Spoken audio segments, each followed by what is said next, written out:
أعوذ بالله من الشيطان الرجيم. بسم الله الرحمن الرحيم. وابتلوا اليتامى حتى إذا بلغوا النكاح فإن آنستم منهم رشدا فادفعوا إليهم أموالهم ولا تأكلوها إسرافا وبدارا أن يكبروا ومن كان غنيا فليستعفف ومن كان فقيرا فليأكل بالمعروف فإذا دفعتم إليهم أموالهم فأشهدوا عليهم وكفى بالله حسيبا. صدق اللہ العظیم.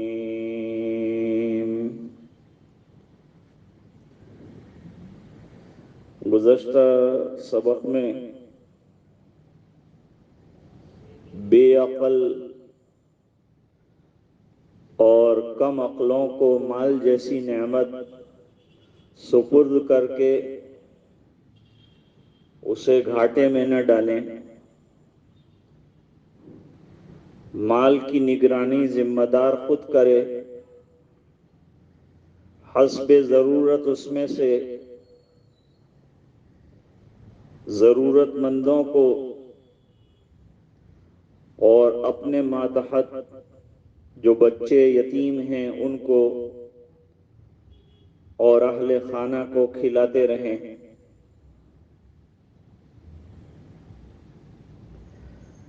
اب آج کی آیت میں اس بات کا تذکرہ ہے کہ ناسمجھوں کو اپنے ساتھ کاروبار میں شریک کر کے ان کی تربیت کرو، ان کی جانچ پڑتال کرو.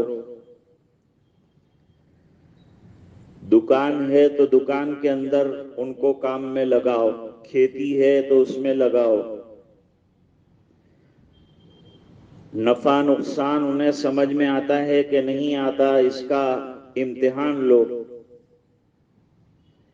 اندازہ لگاؤ کہ اب یہ مال کی دیکھ ریکھ اور سنبھالنے کی صلاحیت پیدا کر چکے ہیں، پھر ان کو ان کا مال دیا جائے. یہاں یتیموں کا خاص تذکرہ فرمایا. یتیموں کے والی اور متولی ان کو آزماتے رہیں،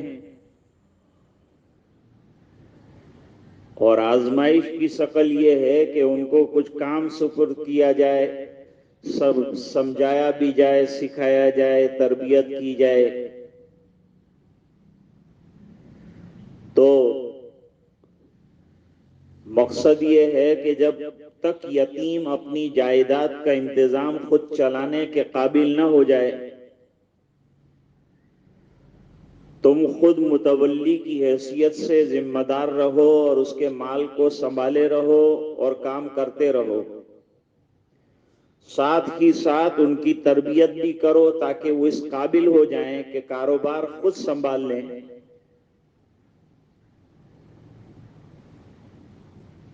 آگے فرمایا حتی اذا بلغوا النکاح، یہاں تک کہ جب وہ نکاح کی عمر کو پہنچ جائیں، یعنی بالغ ہو جائیں. فَإِنْ آنَسْتُمْ مِنْهُمْ رُشْدًا، اور پھر تم معلوم کر لو کہ اب وہ سمجھ بوجھ سے کام لینے لگے ہیں، ان میں صلاحیت پیدا ہو گئی ہے، مال کو برتنے کی، نفع نقصان کی تمیز آ گئی ہے، کاروبار چلانے کی صلاحیت آ گئی ہے، کارخانے کا انتظام کر سکتے ہیں، کھیتی باڑی دیکھ سکتے ہیں. فَادْفَعُوا إِلَيْهِمْ أَمْوَالَهُمْ، تو ان کے مال ان کے سپرد کر دو. تاکہ وہ اپنی ذمہ داری محسوس کر لیں اور اپنا کام خود سنبھال لیں۔ اس آیت کریمہ میں سن بلوغ کے لیے نکاح کی عمر کے الفاظ آئے ہیں، لیکن مفسرین اس سے مراد بلوغت ہی لیتے ہیں۔ اس ضمن میں فقہائے کرام میں تھوڑا سا اختلاف ہے کہ سن بلوغ کس عمر سے شروع ہوتا ہے۔ اکثر فقہائے کرام، جن میں امام شافعی رحمۃ اللہ علیہ، امام مالک، امام احمد ابن حنبل رحمۃ اللہ علیہ شامل ہیں، نیز امام ابو حنیفہ رحمۃ اللہ علیہ کے دونوں شاگرد امام ابو یوسف اور امام محمد رحمۃ اللہ علیہ، ان سب کا قول یہ ہے کہ نکاح کی عمر یا سن بلوغت 15 سال ہے۔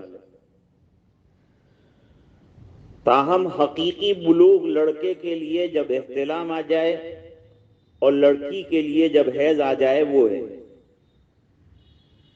بلوغت کے لیے یہ قطعی علامات ہیں، مگر ان میں ماحول، موسم، ملکوں کے اعتبار سے فرق آتا ہے۔ بعض اوقات لڑکے کو ایک عرصے تک جو ہے احتلام سے دوری رہتی ہے، یا لڑکی کو حیض نہیں آتا، تو اس صورت میں بلوغ 15 سال سے شمار ہوگا۔ اس ضمن میں امام ابو حنیفہ رحمۃ اللہ علیہ کی 2 روایات ہیں۔ ایک روایت کے مطابق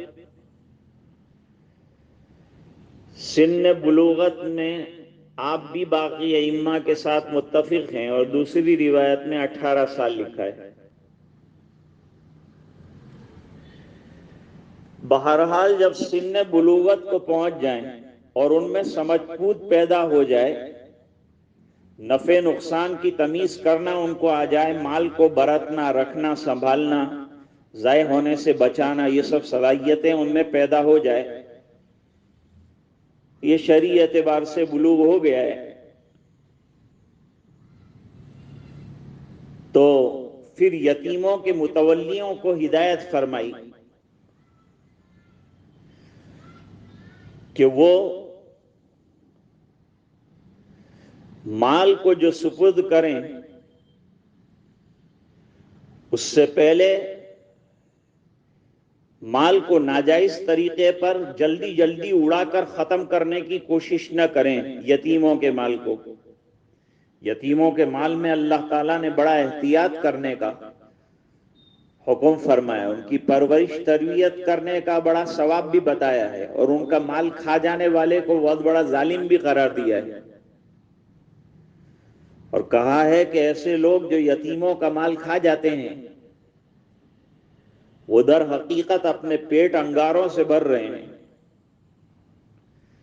اس لیے یتیموں کے معاملے میں بڑا انصاف اور بڑی احتیاط کی ضرورت ہے۔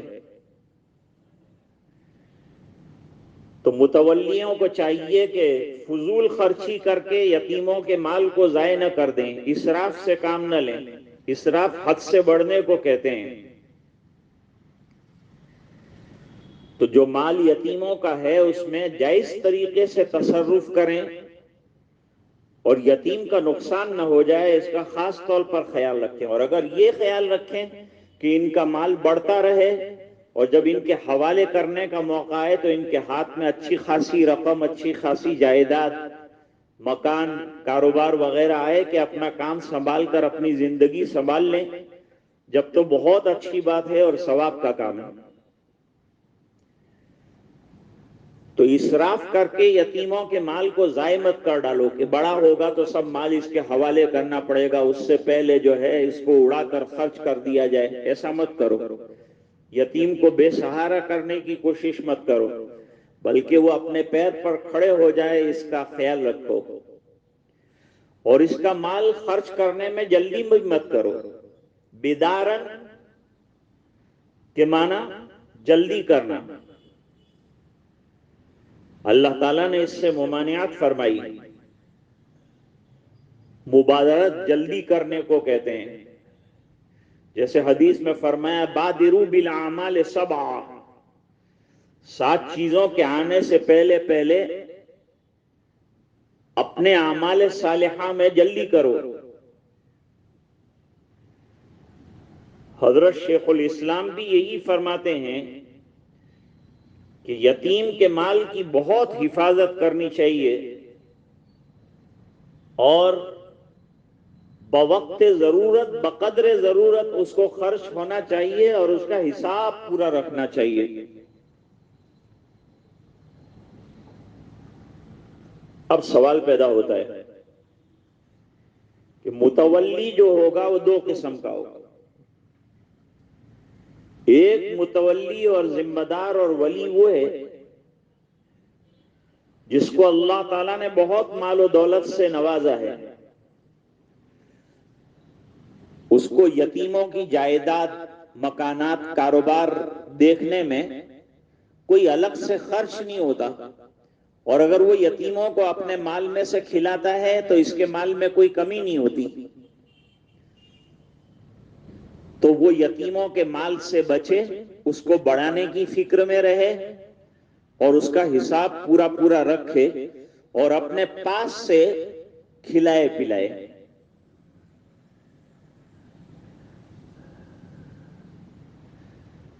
شرعی معیار کے مطابق غنی کون شخص ہے؟ جو صاحب نصاب ہے.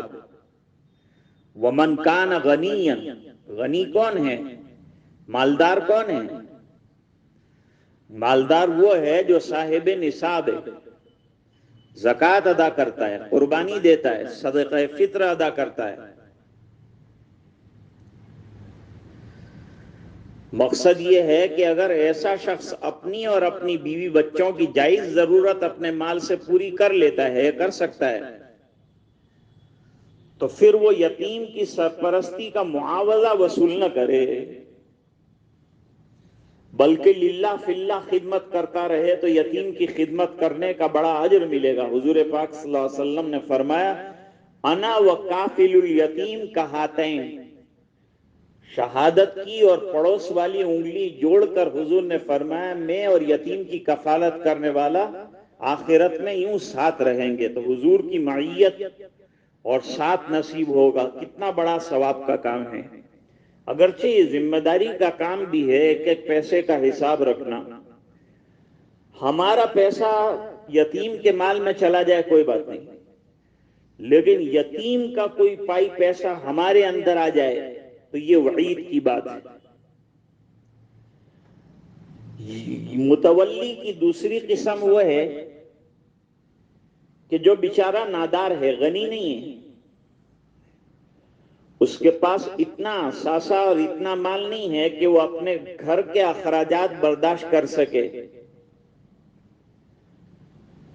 اسے اپنا وقت اور استعداد اور اپنا ٹائم یتیم کے مال کے انصرام اور دیکھ ریکھ میں لگانا پڑتا ہے، ان کی تربیت میں لگانا پڑتا ہے. تو اس کو اجازت ہے فَلْيَأْكُلْ بِالْمَعْرُوفِ، وہ دستور کے مطابق یتیم کے مال سے اپنا معاوضہ لے سکتا ہے. بالمعروف سے مراد اپنی خدمات کا جائز اور بقدر ضرورت معاوضہ لے لے، اور بہتر یہ ہے کہ اس کو لکھ بھی لے. محض یتیم کا مال سمجھ کر اور یہ کہ اس کا ذمہ دار میرے علاوہ کوئی نہیں ہے اور مجھے پوچھنے والا کوئی نہیں ہے، ہضم کرنے کی کوشش نہ کرے. کوئی نہیں دیکھتا تو اللہ تعالیٰ تو دیکھتے ہیں نا.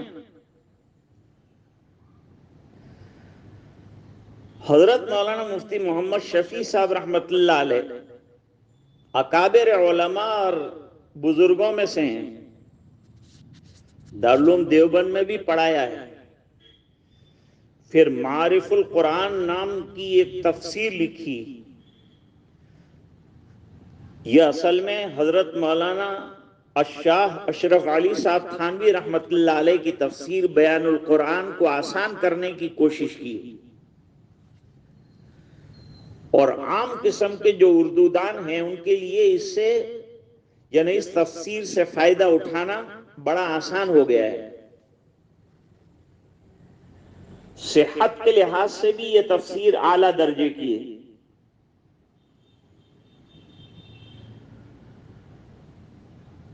تو صاحب تفسیر حضرت مفتی شفیع صاحب رحمۃ اللہ علیہ عثمانی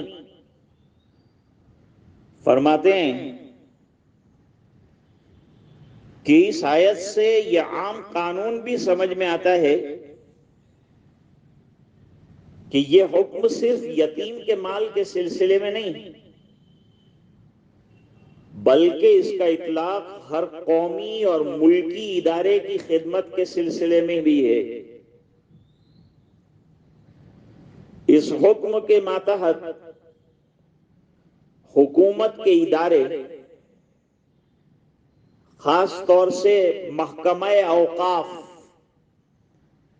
آج ہندوستان میں اوقاف کا بہت بڑا محکمہ ہے، ان کے ماتحت کروڑ ہا کروڑ روپے کی زمینیں ہیں، اور ہندوستان میں بہت بڑی تعداد میں اوقاف کی زمینیں ہیں، جائیدادیں ہیں، مکانات ہیں، پراپرٹیاں ہیں، اسٹیٹس ہیں. یہ اتنے ہیں کہ ہر مسلمان پر اگر تقسیم کیا جائے تو اس کو 30 لاکھ روپے تقریباً آئیں گے. لیکن ان کی نگرانی اور ان کی حفاظت اور ان کا خیال رکھنا اور ان کے اندر بڑی ایمانداری اور دیانتداری سے کام لینا. امبانی جی کا جو بنگلہ بنا ہے، وہ سنا کہ یتیموں کی جو وقف زمین ہے اس پر بنا ہے. مہاراشٹر سرکار نے اعلان کیا ہے.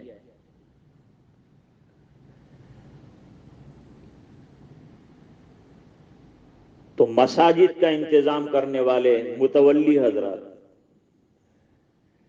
دفاتر اسلامیہ اور مدارس کا انتظام کرنے والے ذمہ دار اور محتمیم حضرات، یہ جو ان کے پاس آنے والے مال ہیں اس میں بڑی امانتداری کا ثبوت دیں اور خیانت نہ ہونے پائے اس کا خیال رکھیں. للہ فی اللہ کام کریں اور ثواب کی امید اللہ سے رکھیں. البتہ جن کارکنان کی گزرے اوقات کا اور کوئی ذریعہ نہیں، انہیں بیت المال میں سے مناسب معاوضہ حاصل کرنا جائز ہے. اس میں حسب ضرورت مکان کا کرایہ، سفر کا خرچ وغیرہ وصول کر سکتے ہیں، لیکن ضرورت سے زائد کھیل تماشے، ریڈیو، ٹیلی ویژن، فرنیچر، فریج، قالین، شاندار رہائش، یہ سب نہیں آتی. ضرورت کے مطابق لیا جائے. اسراف کی ممانعت یعنی مال کے اندر ضرورت سے زیادہ بے جا خرچ کرنا اور اڑانا، یہ خالی یتیم کے ساتھ مخصوص نہیں ہے، بلکہ فضول خرچی پوری قوم اور ملت کے ساتھ خیانت کے مترادف. اقتصاد سے کام لینا چاہیے. میانہ روی اور درمیانی طریقہ جو ہے وہ اختیار کرنا چاہیے. اور یہ خیال رکھنا چاہیے کہ اگر دنیا میں کوئی نہیں پوچھتا، کوئی پوچھنے والا نہیں ہے، تو آخرت میں اللہ کے یہاں تو جواب دینا ہے، حساب دینا ہے ایک ایک پائی کا. ثم لتسألن یومئذ عن النعیم. اللہ تعالیٰ کے یہاں تو سب چیزیں لکھی جا رہی ہیں. اس لیے اپنے عہدے اور منصب کا ناجائز استعمال کر کے مال کو ہڑپ کرنے کی، وقف کی زمینیں اور جائیدادیں دبانے کی اور خود کی ملکیت میں کر لینے کی فکر نہ کرے، اور اس چکر میں نہ رہے کہ کسی طرح یہ قیمتی پراپرٹی اس کی آ جائے اور کنڈم پراپرٹی جو ہے وہ وقف کو مل جائے.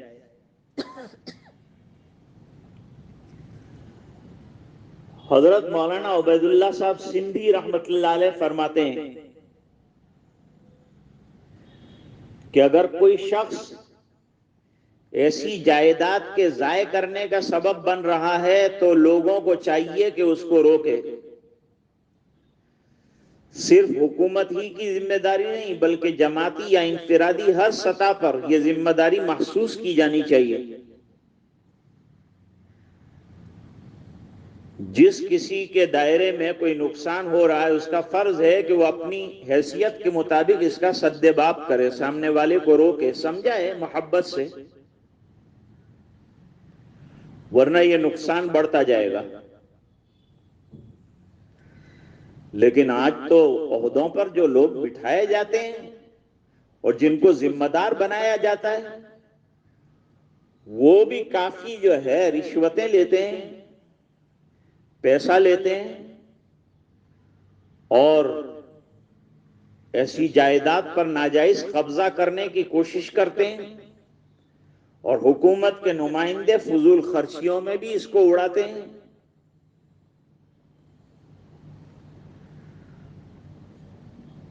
اسراف اور تبذیر، بے دریغ مال کا استعمال آج کل عام ہو گیا ہے. مزارات پر عرس میں کتنا خرچ ہوتا ہے، گنبد، چڑھاوے، پرتکلف دعوتیں، استقبال، لاکھوں روپیہ ضائع ہوتا ہے. آج امت شادی اور غمین کی رسومات میں کتنا خرچ کر رہی ہے، کتنا مال ضائع ہو جاتا ہے. کوئی پوچھنے والا نہیں، ہمارا مال ہے ہم کیسے بھی خرچ کریں. ارے اللہ کو تو جواب دینا ہے، مال اللہ کی نعمت ہے، اللہ کا دیا ہوا ہے. اس میں ایک دوسرے سے مبادرت اور مسابقت کی کوئی ضرورت نہیں ہے. احتیاط کے ساتھ خرچ کرو، ضرورت کے مطابق خرچ کرو، شریعت نے اجازت دی ہے. حضرت عمر رضی اللہ تعالی عنہ فرماتے ہیں میں نے اپنے آپ کو بیت المال میں یتیم کے متولی کی طرح رکھا ہے. جب میرے پاس ضرورت کے لیے ذاتی اثاثہ ہوتا ہے تو بیت المال سے کچھ نہیں لیتا، اور جب کچھ نہیں ہوتا تو بیت المال سے قرض لے لیتا ہوں. جب کچھ آ جاتا ہے تو بیت المال میں واپس وہ قرض رکھ دیتا ہوں. یہ حضرت عمر رضی اللہ تعالی عنہ کی شان عدالت اور ان کے احتیاط کی ایک نظیر ہے. بہت اچھی بات آخر میں فرما رہے ہیں، اللہ تعالیٰ کے یہاں کے قانون بڑے مکمل ہوتے ہیں، اس میں کوئی جھول نہیں ہوتی. یتیموں کے مال کی واپسی کے بارے میں اللہ فرماتے ہیں فَإِذَا دَفَعْتُمْ إِلَيْهِمْ أَمْوَالَهُمْ، جب تم ان کے مال یعنی یتیموں کے مال جن کے تم ذمہ دار بنے ہوئے تھے اور ان کے سن بلوغ تک اور سن رشد تک آپ نے اس کی نگرانی کی، بڑھایا، خرچ کیا، اور اس کا مال باقی ہے، اب اس کو دینے کی نوبت آئی ہے، تو جب مال لے آدمی یتیموں کا اور ذمہ دار بنے تب بھی گواہ بنا لے کہ مجھے اتنا مال فلان کی طرف سے فلان یتیم بچوں کی تربیت کے واسطے دیا گیا ہے، لکھا پڑھائی کر کے گواہ بنا کر ان کے دستخط لے لیے جائیں کاغذ پر. اور جب دینے کا موقع آئے اور گواہ زندہ ہوں یا کاغذ میں لکھا ہوا تمام موجود ہو، وہ یتیم ہوں اور اب جو سن بلوغ کو پہنچ گئے ہیں اور جن کو ان کا مال اب حوالے کرنا ہے اور سپرد کرنا ہے، ان کے سامنے پورا حساب گواہیوں کے ساتھ رکھے، گواہوں کے ساتھ رکھے. اس سے پہلے حضرت ابو ذر غفاری رضی اللہ تعالی عنہ کی ایک روایت سنائی تھی کہ حضور پاک صلی اللہ علیہ وسلم نے فرمایا کہ 3 لوگوں کی دعائیں قبول نہیں ہوتی. دعائیں تو بہت سے ایسے لوگ ہیں کہ شرائط کی کمی کی وجہ سے قبول نہیں ہوتی ہیں، ان میں سے ایک وہ بھی ہے کہ جو مال دوسروں کو بطور قرض کے دے اور لکھے نہیں، حساب نہ کرے، یہ بھی اس کے اندر شامل ہے۔ تو فرمایا فَأَشْهِدُوا عَلَيْهِمْ،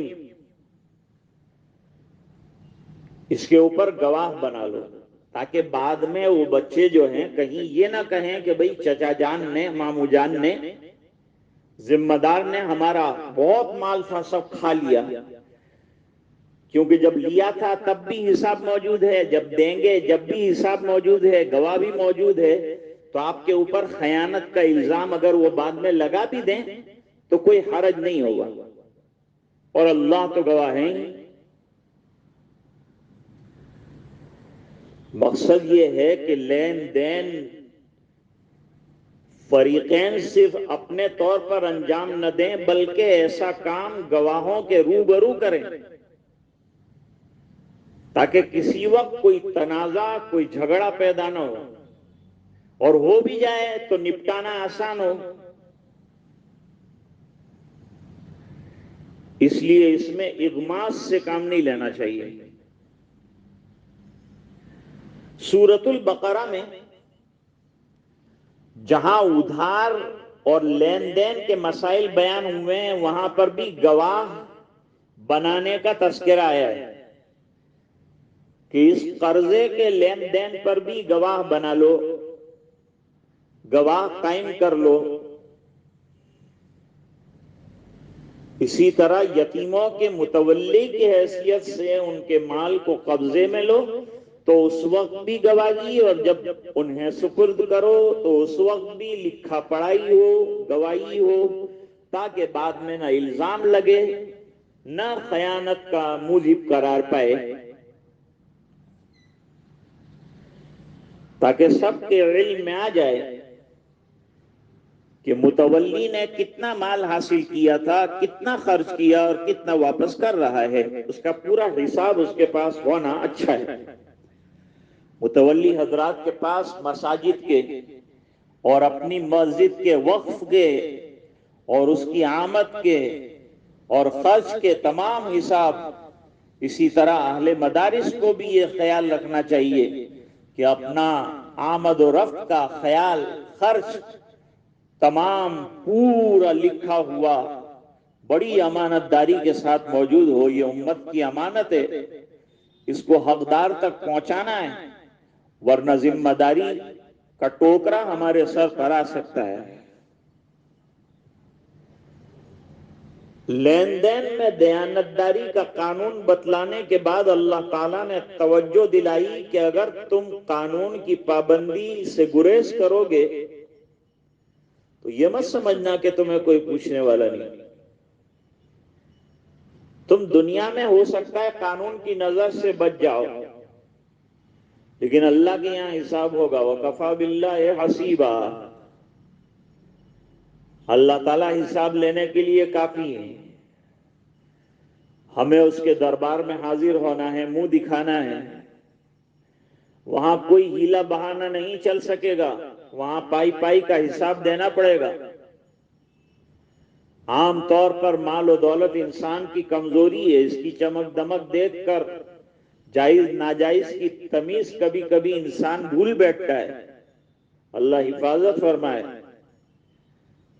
تنخواہ، وظیفہ، الاؤنس، مختلف ناموں سے روپیہ اکٹھا کیا جاتا ہے، معاملہ تعلیم کا ہو یا فتووں کا ہو یا نکاح کا ہو یا طلاق کا، جب انسان کے دل میں دولت کی ہوس پیدا ہو جاتی ہے تو تقوی کی پونجی سے ہاتھ دھو بیٹھتا ہے، پھر ایمان کا جنازہ نکل جاتا ہے، دیانت نام کی کوئی چیز باقی نہیں رہتی، انسان لالچ کا بندہ بن جاتا ہے، اور جب انسان مال کا لالچی ہو جاتا ہے تو حلال حرام کی تمیز بھول بیٹھتا ہے، اللہ کو بھول بیٹھتا ہے، حساب دینا ہے یہ بھی اس کی نظر سے گم ہو جاتا ہے۔ مال کی طمع اور لالچ کا پردہ ایسا آ جاتا ہے کہ اس کی بے احتیاطی پر جو وعیدیں ہیں وہ نظر سے اوجھل ہو جاتی ہیں اور انسان مال کے اندر اندھا ہو جاتا ہے. اللہ کو حساب دینا ہی یہ بھی اس کی ذہن سے نکل جاتا ہے. ہیلے حوالے کر کے دنیا والوں سے تو بچ جاتا ہے، لیکن اللہ کے یہاں اس لیے آخر میں یہ بات بتائی کہ وہ کفا باللہ حسیبا.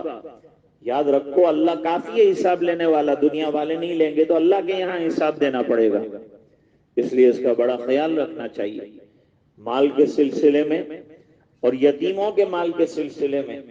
مدارس، مساجد اور وقف کی جائیدادیں، ان تمام چیزوں کے سلسلے میں ذمہ داروں کو بڑی دیانتداری اور امانتداری کا خیال رکھنا چاہیے. اس کی طرف آیات نے بہت بلیغ طریقے سے توجہ دلائی ہے اور یاد دلایا ہے کہ مومن جو ہے خائن نہیں ہو سکتا، وہ دیانتدار ہو سکتا ہے. جیسے ہر نبی امین اور صدیق ہوتا ہے، حضور پاک صلی اللہ علیہ وسلم کے پاس جتنی امانتیں تھیں مشرکین کی، وہ تمام امانتوں کو پہنچانے کے لیے حضرت علی کرم اللہ وجہہ کی زندگی کو خطرے میں ڈالا اور کہا کہ پہلے ان کی امانتیں پہنچا دینا، اس کے بعد تم سفر کر کے مدینہ منورہ آ جانا. اور خود حضور پاک صلی اللہ علیہ وسلم ان کو ذمہ دار بنا کر خطرے میں ڈالا ان کی جان کو. لیکن امانتیں ایسی چیز ہے کہ اس کی سپردگی کے لیے کوئی بھی خطرہ مولا جا سکتا ہے. حضور پاک صلی اللہ علیہ وسلم کی سیرت ہمیں یہی تعلیم دیتی ہے. دین ہمیں امانت داری، تقوی، دیانت داری، اسراف اور فضول خرچی سے بچنا، یہ تمام تعلیم دیتا ہے. کتنی مبارک اور کتنی نیک اور کتنی بھلی تعلیمات اللہ تعالیٰ نے قرآن کریم میں دی ہیں.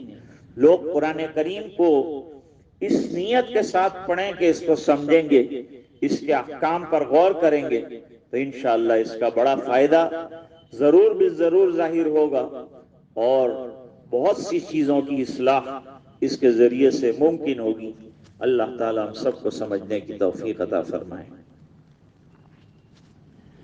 وآخر دعوانا ان الحمد للہ رب العالمین. تفسیر ختم ہو گئی اور اب مراقبہ کریں گے. جو چاہیں وہ کریں، جو نہ چاہیں وہ تفسیر کے بعد آف کر دیں اپنے موبائل کو تو چلے گا. جو کرنا چاہتے ہیں وہ جڑ جائیں،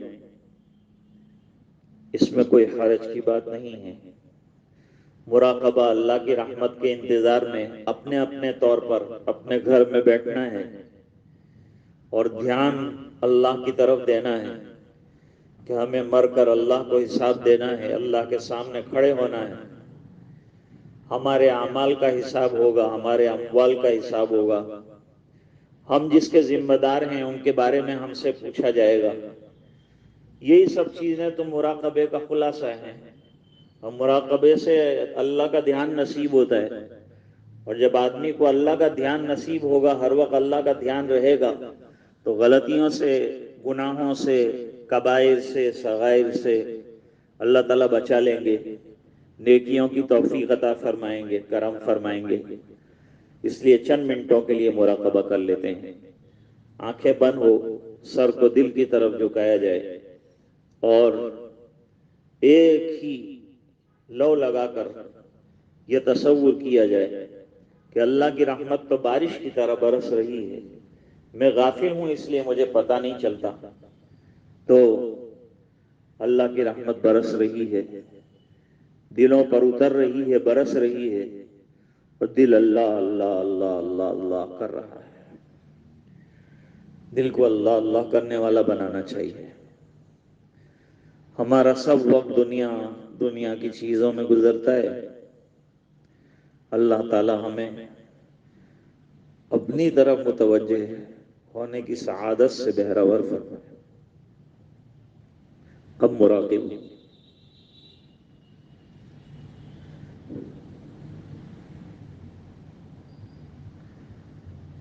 اے خفتہ دل بیدار شو، بیدار شو، بیدار شو. اصل میں غفلت کی وجہ سے آدمی ان تمام چیزوں کی طرف دھیان نہیں دیتا. چونک جائے، مراقبہ چونکا دیتا ہے، کہاں ہوں میں، میرا دل کیا کر رہا ہے، کیا سوچ رہا ہے، کیا خیالات پکا رہا ہے۔ در ذکر حق مشغول شو، مشغول شو، مشغول شو۔ اللہ کی یاد میں مشغول ہو جا۔ دل کا اصلی کام کیا ہے؟ اللہ کی یاد۔ اللہ کی یاد سے فائدہ یہ ہے کہ آدمی گناہوں سے بچتا ہے، اللہ ہی بچاتے ہیں۔ ان کو یاد کرنے سے اللہ کی رحمتیں متوجہ ہوتی ہیں، ہم گناہوں سے بچ جاتے ہیں، اللہ بچا لیتے ہیں، اور پھر نیکیوں کی طرف دل مائل ہوتا ہے، رجحان نیکیوں کے کرنے کا ذوق شوق پیدا ہوتا ہے، جیسے صحابہ کرام اہل اللہ کے اندر پیدا ہوا۔ عزیزو دوستو یارو یہ دنیا دار فانی ہے، دل سے مت لگاؤ تم لحد میں جا بنانی ہے۔ تو آیا بحر طاعت پھنسا لذات دنیا میں، عقل کھوئی گئی تیری یہ کیسی نادانی ہے۔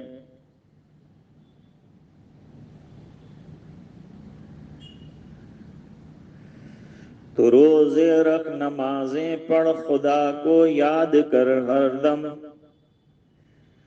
کہ یہ نیکی تجھے ایک دن کام آنی ہے۔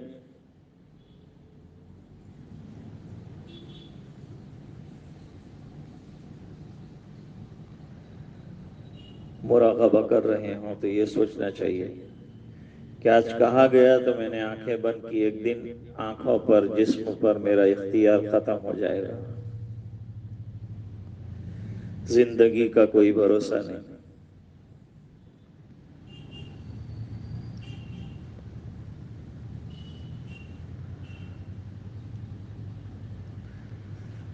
زندگی کا بھروسہ نہیں مومنو، جتنا ممکن ہو ذکر خدا کیجئے۔